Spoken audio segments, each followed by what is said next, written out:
Welcome back to the pole position. Scotland is not only my home and the home of deep-fried Mars bars, but also the home of a rich political history.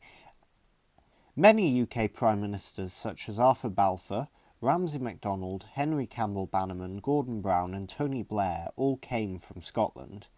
We even have our own parliament, founded in 1999, which is of course the primary topic of this video.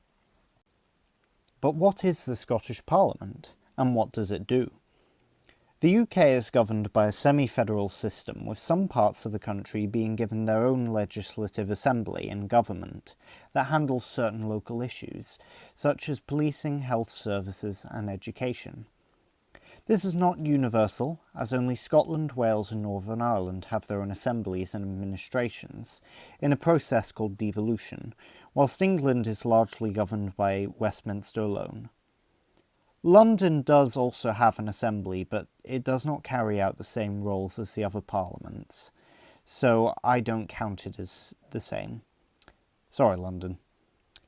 The Scottish Government is currently run by the Scottish National Party, who holds a plurality of seats in the Parliament, although just shy of a majority, whilst the Conservatives and Labour make up the bulk of the opposition, with Lib Dems, Greens and Alba also holding seats.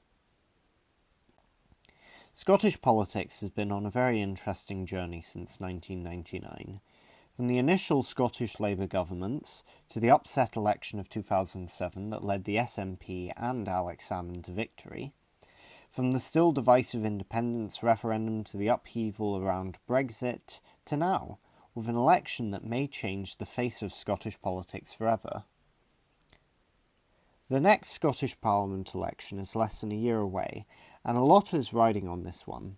The SNP, for the first time in 18 years, now face the prospect of losing power, with their vote all but collapsing in parts of Scotland last year. This is for a number of reasons that range from party factionalism, chaotic leadership and a variety of unpopular policies, but this does not mean the opposition have it easy either.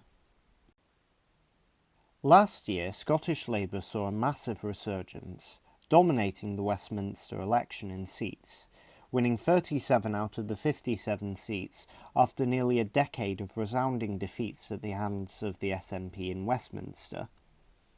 A year later, the Labour Party is struggling to capitalise on the dissatisfaction surrounding the SNP, partly due to their unpopularity in Westminster, but also because of the rise of Reform UK north of the border.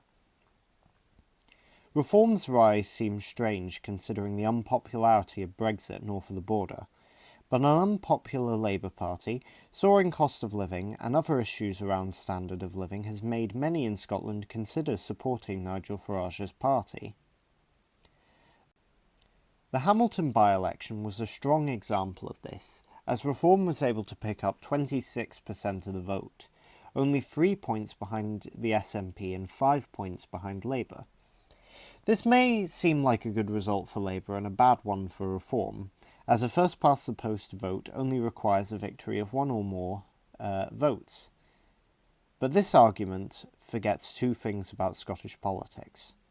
As mentioned before, Reform has never done this well in Scotland, only picking up 7% of the vote in 2024. There is also the issue of the voting system in Scotland, which is not purely first-past-the-post.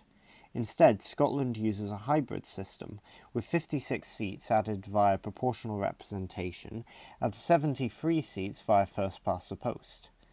This means Reform could pick up scores of seats even if their vote is more geographically spread out, meaning they could form a significant bloc in Holyrood. The SNP also have issues to deal with as well, most notably around their overall image. Since 2023, when Nicola Sturgeon stood down as leader and First Minister, the SNP have been struggling to regain their footing in Scotland.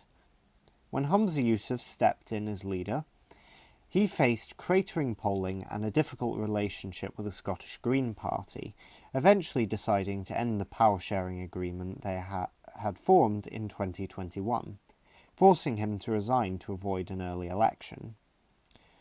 Deputy First Minister John Swinney soon stepped in and tried to pitch himself as a pragmatic operator.